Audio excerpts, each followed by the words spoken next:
नमस्कार, जय हिंद, वंदे मातरम।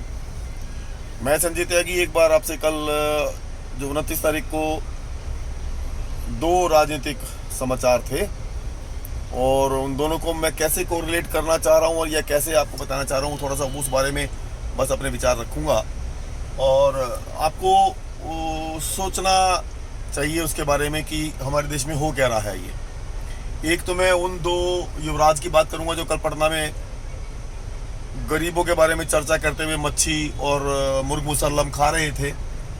जैसे किसी बड़े से शायर ने कहा भी था कि गरीबों के बारे में जो विचार करते हैं वो आमतौर पे 5 स्टार होटल्स में विस्की या अच्छी स्कॉच के साथ काजू हों तो उस पर वो चर्चा करते हैं कि गरीबी हमको हटानी है। तो उसी टाइप के युवराज हैं ये, ठीक है।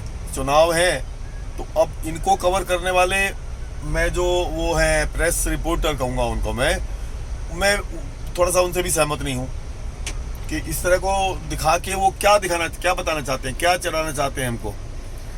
एक तरफ ये लोग कहते हैं महंगाई है, एक तरफ इनके पास मुर्ग मुसल्लम और खाने पीने का समय है जो वो एक बिहार का चारा चोर, कन्विक्टेड चारा चोर का एक युवराज और इसकी एक युवरानी बेटी जो है उसकी मीसा नाम रखा था कभी कांग्रेस के उसमें उसने उसका नाम, जब इनको जेल में थे ये, ठीक है। इन दोनों के पास करोड़ों हजारों करोड़ की संपत्ति है अपनी, मतलब नाबालिग काल से। कहाँ से आई? इस मुल्क में ब्लैक जस्टिस कुछ नहीं देखने वाला, गरीब आदमी के पास कहीं से 2-4 लाख आ जाएं उसको उठा लेंगे कहाँ से आया पैसा। और ऐसे जो या फिर जो बहुत बड़े अपने उद्योगपति हैं उनके ऊपर भी थोड़ा सा एक बार को नकेल कसेंगे कि भाई ये रेट्स वगैरह करो इनके ऊपर। पर इन पॉलिटिशियंस के ऊपर कोई नहीं है, कोई सोर्स ऑफ इनकम नहीं है, कुछ नहीं है। एनीवे वो एक अलग सब्जेक्ट है, उस पर फिर करेंगे। तो एक तो वो तुलनात्मक थोड़ा सा बातें करना चाह रहा था कि एक तो उनको दिखाया गया मुर्ग मसल्लम और मच्छियाँ खाते हुए और गरीबी पे विचार करते हुए, दूसरी तरफ प्रधानमंत्री, यशस्वी प्रधानमंत्री मोदी जी जो कि कल आने वाली कल जो है यानी कि 31 तारीख को मौन व्रत रखेंगे और एक विवेकानंद जी का स्थल है वहां जाके वो ध्यान करेंगे। उससे इनको चिढ़ है। एक ऐसा प्रधानमंत्री जो इन तीनों युवाओं पे, यूपी, बिहार और दिल्ली वाले तीनों युवराजों से ज्यादा जनसभाएं अकेले कर गया। 73 इयर्स यंग मैन मैं उनको बोलता हूँ। और ये 55, 56, 40, 45 जो भी हैं ये इतने के बूढ़े, किसी के कमर में दर्द है, किसी के कहीं दर्द है, ठीक है।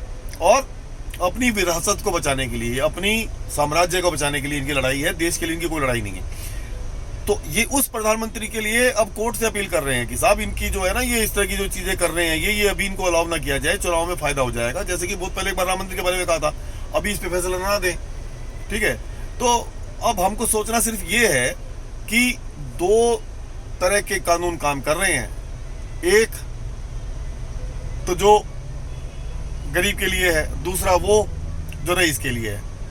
अब ये रईस लोग हैं अपना, कभी ये दिल्ली के सीएम के लिए पहुंच जाते हैं, ये सिंह साहब राज्यसभा की सीट चाहिए इनको, कभी ये अपना मोदी के अगेंस्ट पहुंच जाते हैं। इतने बड़े मैं कहूँ देशभक्त तो ये भी नहीं है, इनको भी एक वो चाहिए उसकी राज्यसभा की सीट, उसके लिए ये कुछ भी करेंगे।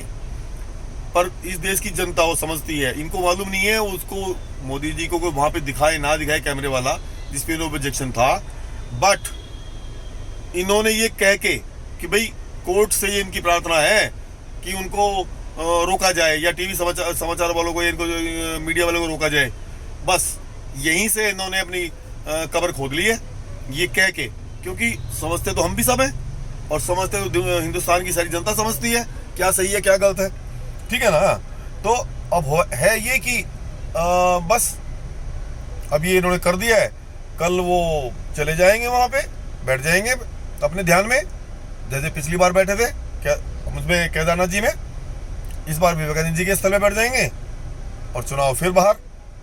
और ये मुर्ग मसल्लम खाएं, बैठें, खाएं पिएं, ऐश करें, क्या रखा है दुनिया में यार। अपनी सल्तनत बचाओ, अगली बारी आने दो, एक बार लग जाएगा पता। नमस्कार, जय हिंद, वंदे मातरम।